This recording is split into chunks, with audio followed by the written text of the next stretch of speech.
John Pilger, it wasn't part of the film festival this round, but you have made a recent film about the coming war on China and the so-called pivot to Asia that Professor Chomsky was talking about.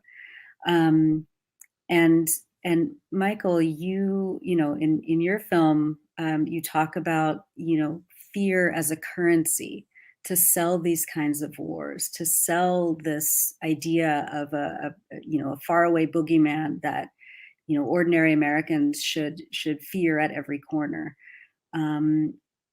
Meanwhile, you know, reporters who dissect these stories and expose the deceit and the, you know, these provocations by the Pentagon and the highest levels of government are being persecuted.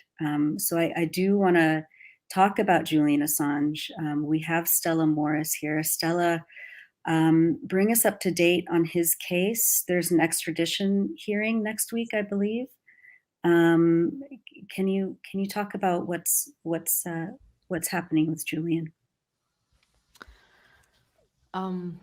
Julian has it's the US's appeal because they lost in January, and now they're appealing. Just 2 days before Trump left office, he lodged the appeal and kind of locked in the Biden administration. And the Biden administration, of course, has taken a different position formally or presentationally in relation to press freedom, but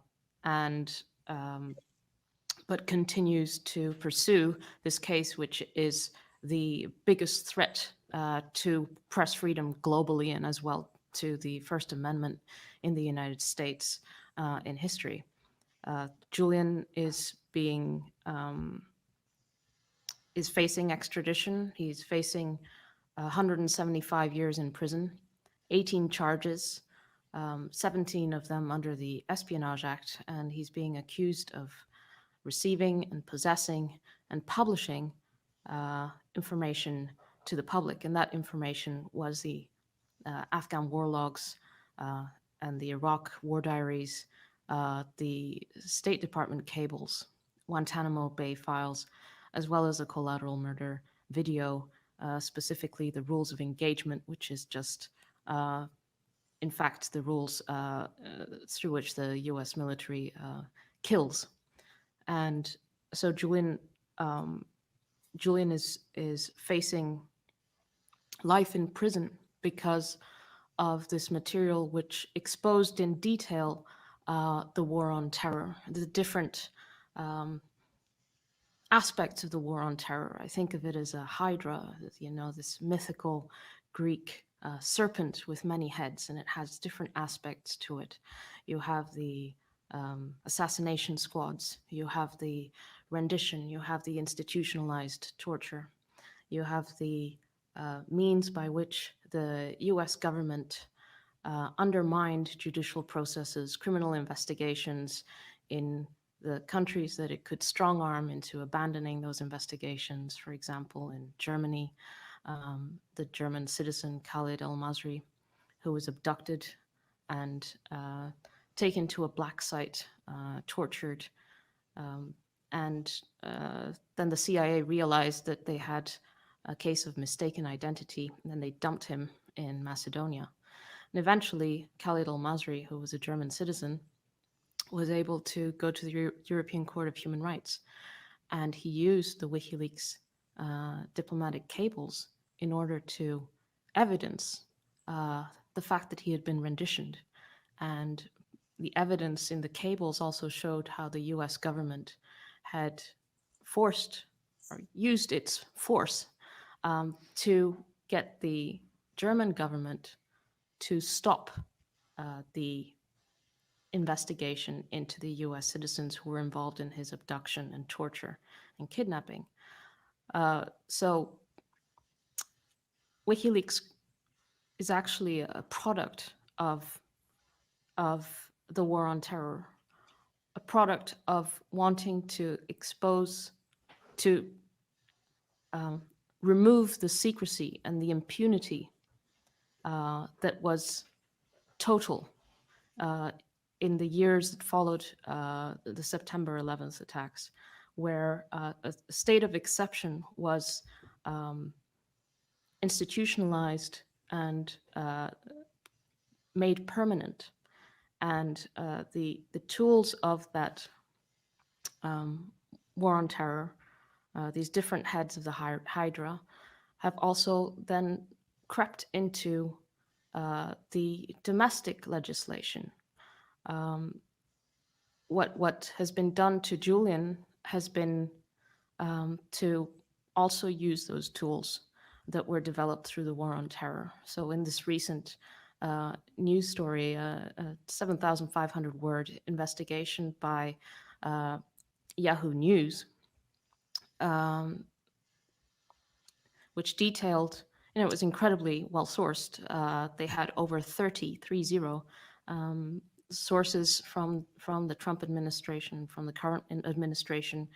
Some of them named sources very high up, very knowledgeable, and who acknowledged that there was an extraordinary plan to take out WikiLeaks, and that the CIA was operated in a state of impunity and secrecy, and was able to redefine journalists, as what they called non-state hostile intelligence service.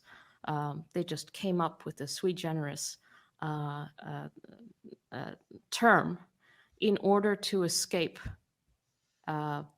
oversight, in order to operate in secret and plot to kill Julian.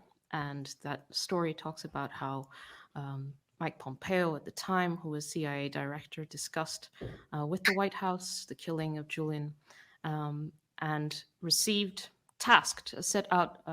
issued tasking orders and received sketches and options about how to kill Julian.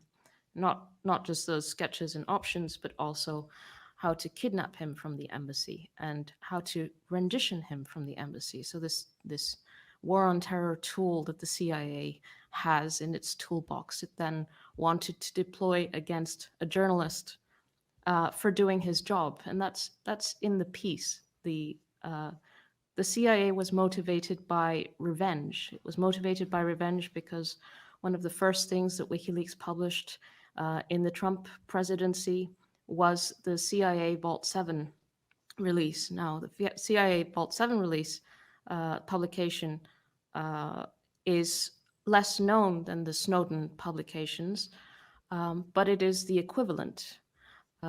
With Vault 7, WikiLeaks showed the world the illegal spying activities of the CIA, just like Snowden had done for the NSA. The difference is that the NSA doesn't even have, or didn't at the time of the Snowden revelations, even have a PR department.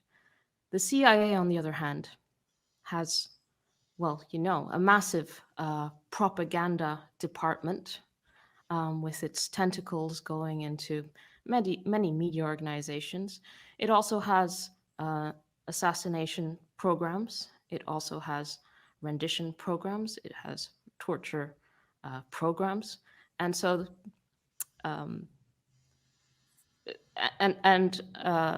that story also says that, in fact, those kidnapping plans predated Pompeo coming into office.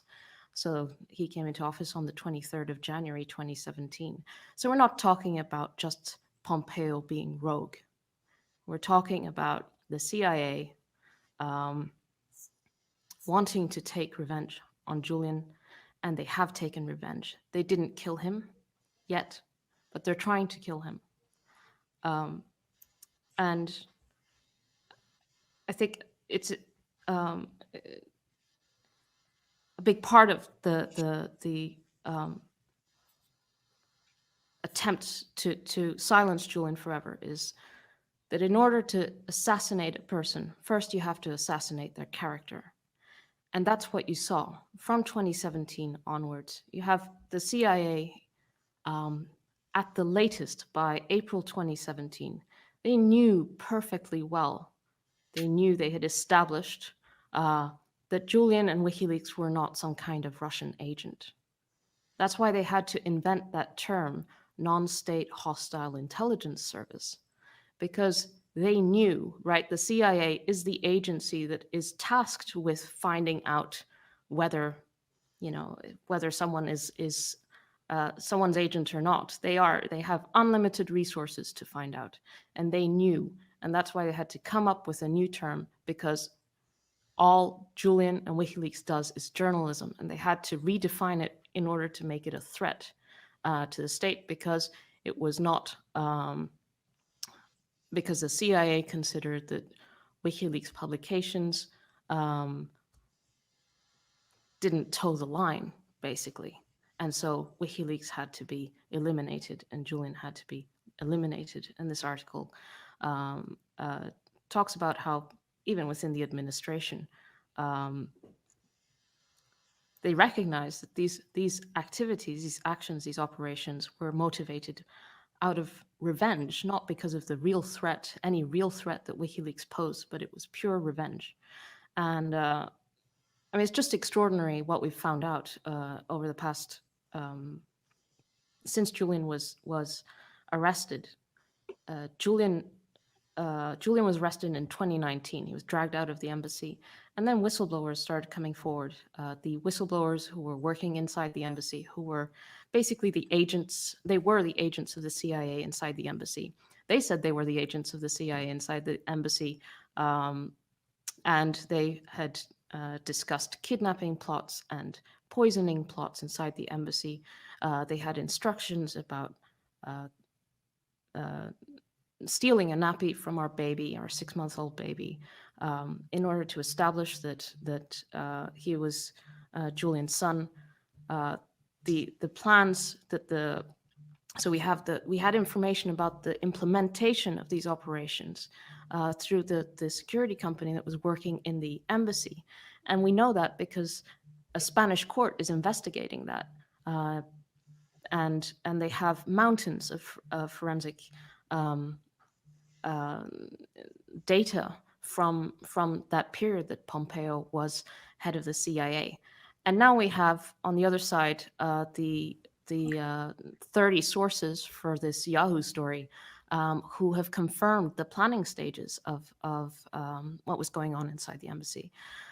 So it's completely extraordinary. I mean, the attack on Julian is an attack on the public's right to know. It's an attack on our right to know what was going on and what goes on with these incredibly unaccountable and powerful, ever more powerful organizations. I mean, the war on terror, so-called, started this chipping away at our rights and the beginning of the total surveillance state. And we have